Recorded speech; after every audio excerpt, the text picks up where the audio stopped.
Hello everyone, we'll continue our discussion on consolidation. We have seen in the earlier class the definition of compression index, coefficient of consolidation, coefficient of volume change, that is Cc, Cv, Mv, all those parameters. Now in this session we are going to see how actually it is determined through a laboratory test. Yeah, I have highlighted the same thing once again, right? We have seen the definition as such, but how to determine will be seen. These definitions we have done with. Laboratory test also I have dealt with. Now with the results of laboratory test, how actually it is determined, what are the different methods. For example, coefficient of consolidation is determined by square root time fitting method or logarithmic time fitting method, that is from your syllabus. We are going to see that thoroughly now in this session. Okay, this particular slide you have already gone through in laboratory test, but what is to be highlighted here is a soil is put in consolidation ring, which is called as oedometer ring, metal ring, which is shown in yellow lines here. This is the cross section. Actually it is a ring with the soil. Now if you read this, before the start the pressure on the soil P naught is equal to 0, corresponding to delta naught, that is dial gauge reading is red, delta naught, whatever reading is there, that will be taken as delta naught. Now place some value of pressure, the first loading, and start observation of the settlement. After 24 hours the reading is read as delta 1. Now 0 to means start of the time, or sooner the load is placed, your stopwatch will start, and at some intervals the observation of the dial gauge is taken. In the beginning the settlement is faster, but afterwards it becomes less and less, and so on. So that load versus settlement, right? Load versus in the sense what, for this particular load is not continuously increasing. You pull the load and you go on noting down the settlement, go on noting down the dial gauge for different intervals of time. So that is one set of data. Now if you read further, place the load increment means after 24 hours you take the final reading of delta 1, means the settlement reading, and then read this, just see, place the load increment delta P, means let us say we have put around let us say 10 Newton per millimeter square as the loading in the beginning. I'll take 24 hours at different intervals of time, up to 24 hours, one set of reading. Then after 24 hours I'll place one more load increment, let us say that is also 10 Newton per millimeter square. Now actual load becomes 20. So this delta P whatever I have placed is 10. Earlier there was 10, now I'll place 10, but when I place that 10, again I start my stopwatch and go on taking the reading another for 24 hours, and then after 24 hours another delta P, another set of reading for, so like that for every increment of load, for different intervals of time I got a reading, right? So this data, which is settlement versus time, will be used for coefficient of consolidation. That is what the point is, right? Here when I explained, only the end reading was important. End equilibrium White's ratio means at the end delta 1 when I take, I'll be able to calculate corresponding to delta 1 E1. So for P1 there was E1, for P2 there was E2, and so on. So that is what E log P curve is, right? But here I am talking different. But anyway, we'll see in detail in this slide. Determination of coefficient of consolidation, I am talking about CV, right? So this method, there are two methods. This method is Taylor's square root of time fitting method. Okay, so I'll put up the graph also. Now we'll read the stepwise procedure. Plot settlement dial gauge reading versus square root of time fitting, square root of time. I told you for a particular loading you have to take the reading time versus settlement. So here what I have plotted on this axis, because of Taylor's method, square root of time is plotted, and settlement, which is a continuous decrease in the actually dial gauge reading, right? It is in decreasing order. Our settlement is done, settlement is plotted on vertically downward axis.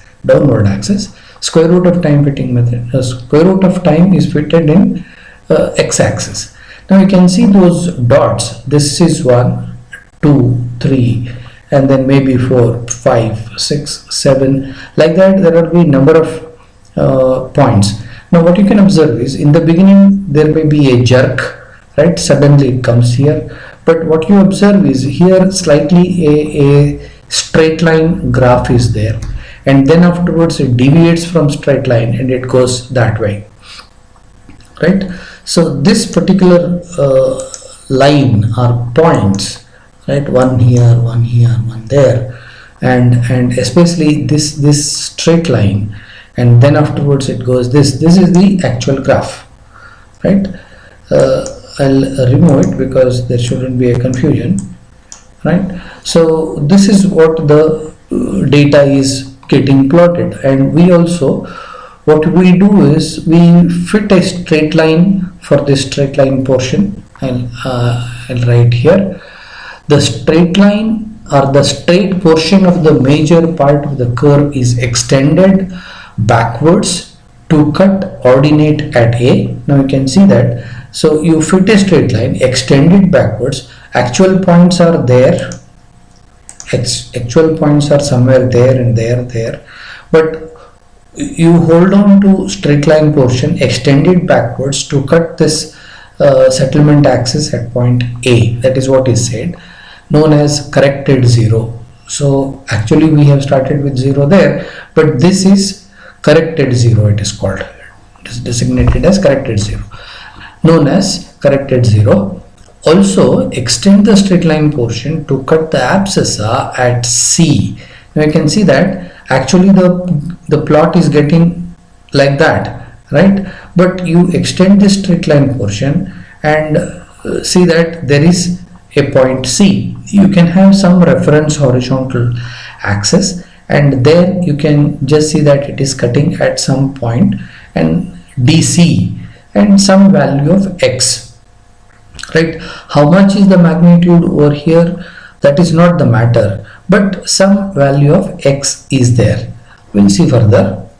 Mark the point C dashed such that DC dashed, look at that, DC is X.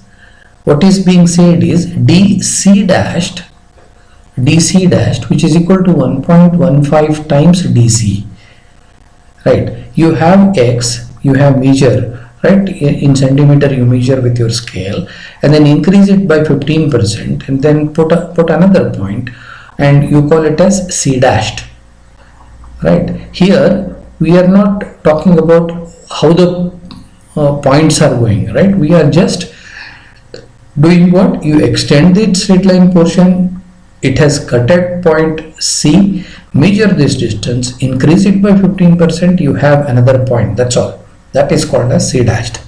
Now it is said join A to C dashed. Now corrected zero is already there. Now join A to C dashed to cut the curve at point B. You can just see here, when I join A to C dashed, it cuts this actual graph which is going that way at point B, right? At point B, which corresponds to root T90 on the abscissa. That is what is the major crux of Taylor's method, what he says is when you increase it 15% and then just join that, it cuts at a point corresponding to root T90, right? So now what you have to do is you go along this axis, find out what is the value of root T90, because we have plotted root of time over here. You find this value of root T90, calculate T90. So root T90 on the abscissa. Knowing T90, I'll come to know what is the value of T90. Now using this equation, what is this equation? Capital T90, which is a theoretical time factor, 0.848. This I have told you that you should remember. Root T90, sorry, CV, coefficient of consolidation to be found. This T90 found from the graph, right? D is average drainage path, D squared. The CV is calculated. Now this D, you know now, in odometer test, if there is a double drainage path, right, then it will be H by 2, that is maximum drainage path, that is D. If there is a one-sided drainage, then it will be equal to H itself. So knowing all other factors from this equation, we can find out the value of CV. So this is the equation which gives you a path towards finding out CV, knowing the value of T90. The whole idea is how to find out T90. So this construction is there, and corresponding to that, when you go here, you'll be getting root T90, maybe there or maybe here, right? But because we have plotted the values, this point corresponds to root T90, or you can just say there, right? So this value, when you know, you will be coming to know about T90. Use that value to find out CV. So this is what is square root time fitting method. Okay, there is another method which is known as Cassegrain's logarithm of time fitting method.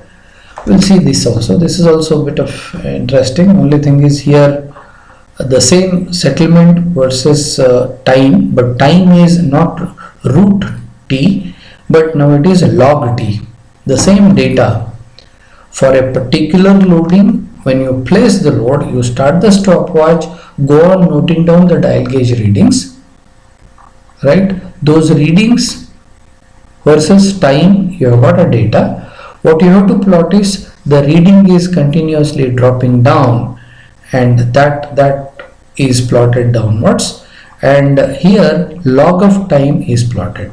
You'll be getting a graph something like that, right? So that is approximately, I have plotted. The nature of the graph will be like that. It droops, and then slight straight line portion, and then again it goes that way. Okay, what are the steps? Step 1. In consolidation test, after adding a pressure increment,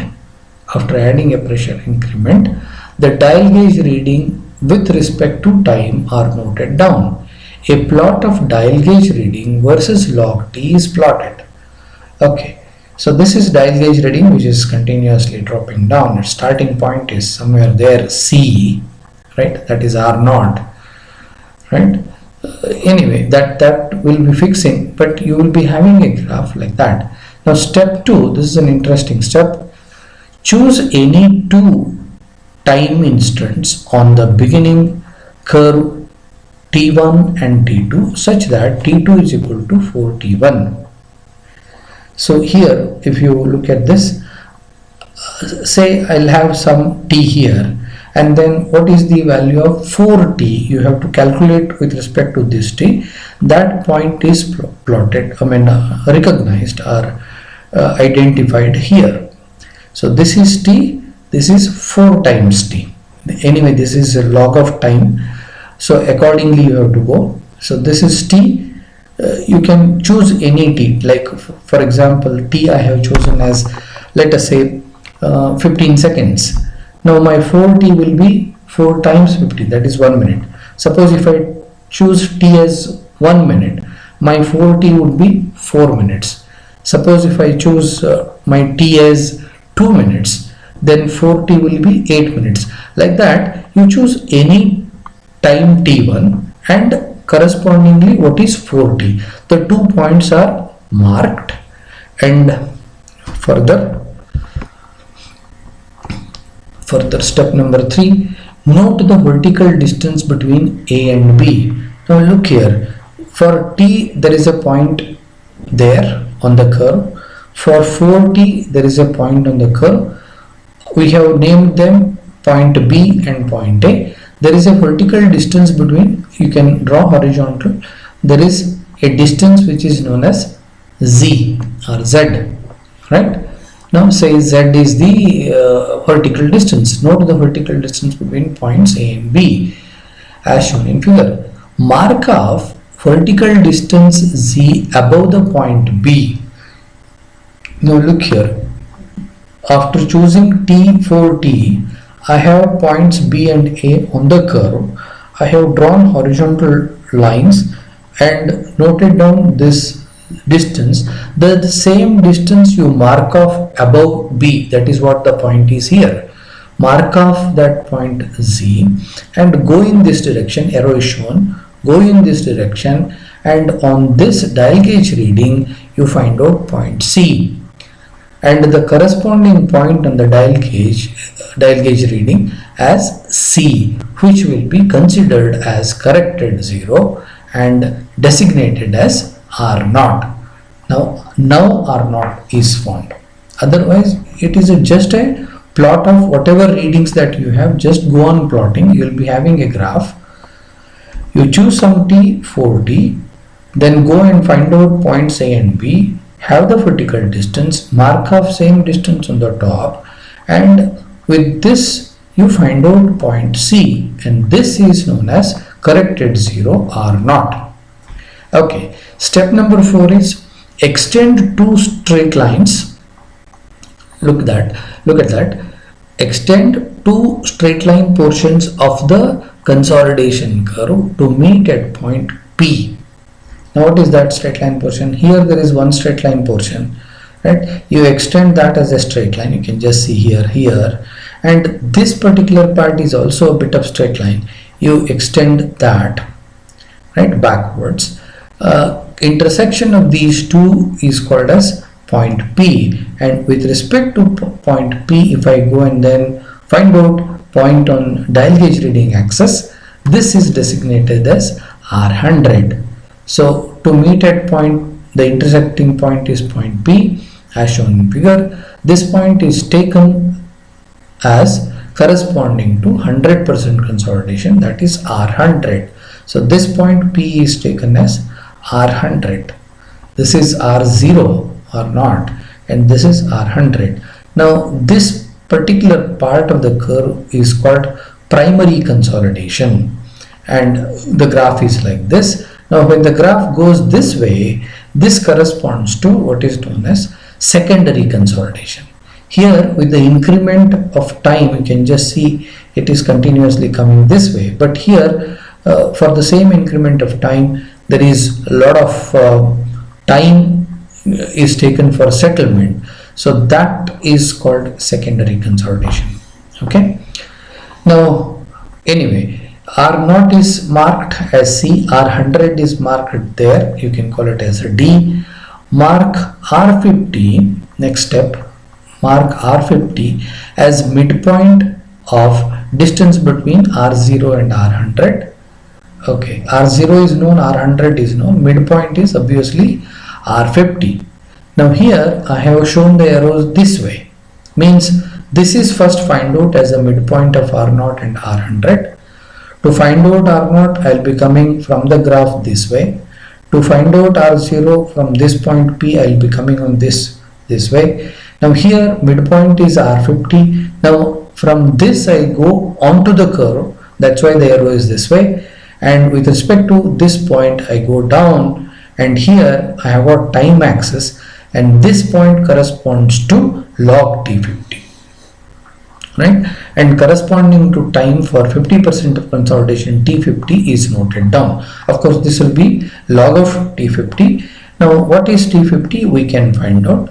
So that T50 is found. Again, now last step is with respect to the same old equation, theoretical time factor, CV, coefficient of consolidation, T50 from the graph for construction we have found, D is average drainage path. Now in this, capital T50 is 0.197. You should be able to remember this. Capital T50, 0.197.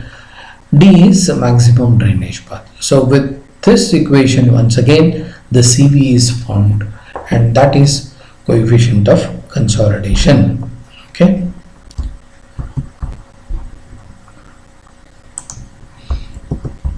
Okay, further determination of compression index, already we have done this anyway. That height of solids I explained you there, but here also with the diagram I have explained what is height of solids and then how to find out equilibrium voids ratio, right?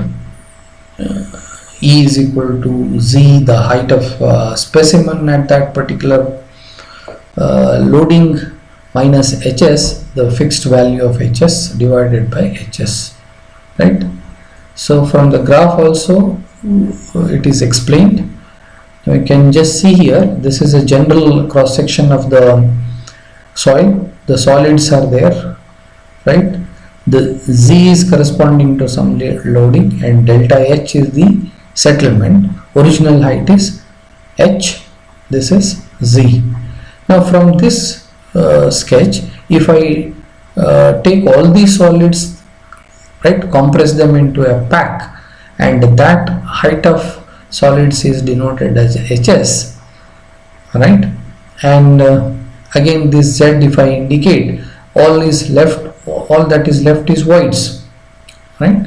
So this is whatever delta H is there, corresponding to delta H is still there. This H naught beginning it is, and then afterwards it has come down to delta H. So corresponding to this height Z, you got HS and Z minus HS. So I have told you in the last discussion, E is equal to Z minus HS into HS, because if you multiply by A here, the cross sectional area, it is volume of voids, and if you multiply to HS, the area, it will be volume of solids. So volume of voids to volume of solids corresponds to voids ratio, right? Anyway, we'll read these things. Procedure to determine CC of the compression index with example, right? Having some numerical value I have tried to explain. Now size of the sample cross sectional area is, let us say, 50 centimeter square. You know that it is a ring, metal ring, right? Having cross sectional area is 50 centimeter square, that we denote it as A. The same A is taken everywhere, this A. Now height at the beginning, H naught, right, before conduction of start of this test, it is 2.5 centimeter. Specific gravity of soil solids, of course you will be finding out specific gravity of soil solids maybe at the end of the test, when you are left with the particles of the specimen. You use that to find out specific gravity, and that has given you a value, let us say 2.65. Mass of oven-dried soil specimen after consolidation test. See here we have that consolidation ring in which the soil is placed. Increment of loads are put. Maybe you will conduct for, let us say, 4 to 5 increments, means for every load we are waiting for 24 hours. Like that, after 5 days, that specimen which is tested is taken out and it is put into oven, and after oven drying, whatever mass is there, that mass of oven dried soil specimen after consolidation test is denoted as MD. MD, right? So this mass is nothing but it is after oven drying, in the sense it is mass of solids only, MD. Here there is no water there, right? During the test water was present in the whites. Now we have oven dried, in the sense all these whites are now filled up with air. When I take the mass, obviously the mass is only of solids, because the mass of air that will be there will be negligibly small. So after oven drying, whatever mass that I get, very important step, if you don't get this, the whole of your test will be of no use, unless you know MD, mass of soil at the end of the test. You will not be able to calculate all these parameters. Without this, there is no use of the test at all. So this is a very important step, that is, after 5 days or 7 days test, you have to carefully take that specimen out, put it into oven dry it for 24 hours, find out the soil mass, dry soil mass, MD. Now in this case I have taken it as, say, 210 grams is the mass of dry soil mass, right? Now to find out Cc, we need to plot E log P curve. E log P curve. Now where E is equilibrium voids ratio and P is pressure in E log P, that is that. The voids ratio is calculated in terms of height of specimen at respective consolidation pressures. Now let Z, that C, be the height at some equilibrium pressure P. This Z is corresponding to some value of P, let us say. The table shows data of consolidation test. Now here I have taken some numerical values so that we can understand. So you can just see here what is done here. This is the graph for 0, the value of 0, delta H, the settlement is 0, right? The height of the specimen is 2.5 to begin with, 2.5 centimeter. Voids ratio E will be equal to Z minus HS by HS, right? This calculation will be afterwards, but anyway I have the data up to 2.5. Now I put the load, and the load is increased by 13 Newton per centimeter square, right? After putting this load, I'll wait for 24 hours. I mean that, right? After complete consolidation, what is the dial gauge reading? That I'll just see. It is still 0, 2.5. I'll increase it to 27. Then the dial gauge reading has gone to 0.004, right? And the delta, Z, the height of the specimen at the end of 24 hours is 2.496. Likewise, when I go up to 1500 Newton per centimeter square, the height of this, delta H is 0.42. The settlement found out is 0.42, right? Delta H is 0.42. Original was 2.5. So here Z, the height of the specimen, is 2.08. Okay. Now, how to do these calculation? Voids ratio calculation. I'll just see with the examples I have given here. Example, at P equal to 108, I have taken corresponding to this 108, how to get this 59.45, that is the idea. I have this P naught, I have this reading, dial gauge reading 0.044, I calculate 2.456 as Z, right? Okay, now 2.456 you can just check here, 2.456 minus HS divided by HS into 100, 54.95. Now before that, how to find out HS? Now here, mass of dry soil mass is given as 210 grams. MD will be nothing but volume of solids into density of solids. Okay, Now 210 volume of solids is was A into HS. A is cross-sectional area of the spoiled specimen into height of solids, this HS. So HS into A, and rho, the density, is nothing but GS into gamma W. Not gamma W, rho W. Any rho, now you are well versed with that. Rho is equal to specific gravity, maybe S or G, into rho W. Now specific gravity in soil mechanics we denote it by GS. So GS is 2.65, right?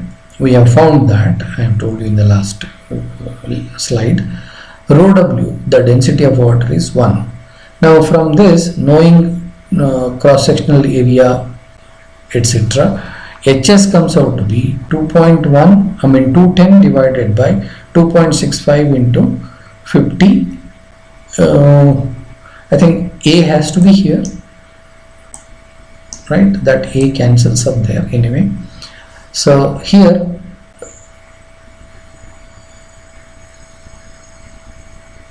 HS is equal to SS. A comes and then A cancels off with that in this. So you will be left with 54.95 as the White's ratio, right?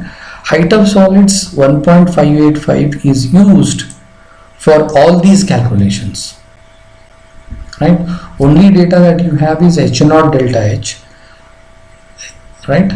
Z, that is this value. Z will be known from this values, all these column values. HS is a fixed value from this with A multiplier, right? Now once you know the value, these values can be calculated corresponding to different values of Z, right? So that's how to determine values of E. Once you know the values of E, E log P is plotted, and then I think I have shown that also. Okay, this is E log P curve. Now if you take a portion like BC, right, corresponding to maybe BC, maybe EF, that straight line portion if you take, and this is same E log P curve, and the slope of that straight line portion is known as compression index. Already you know this. And delta H at any point can be calculated with this expression or with this expression, wherein this CC will be used. It will be in terms of H0 beginning White's ratio and P0 beginning loading. P1 is P0 plus delta P, right? So this is what is the method to determine compression index. Okay, we'll stop here. Thank you.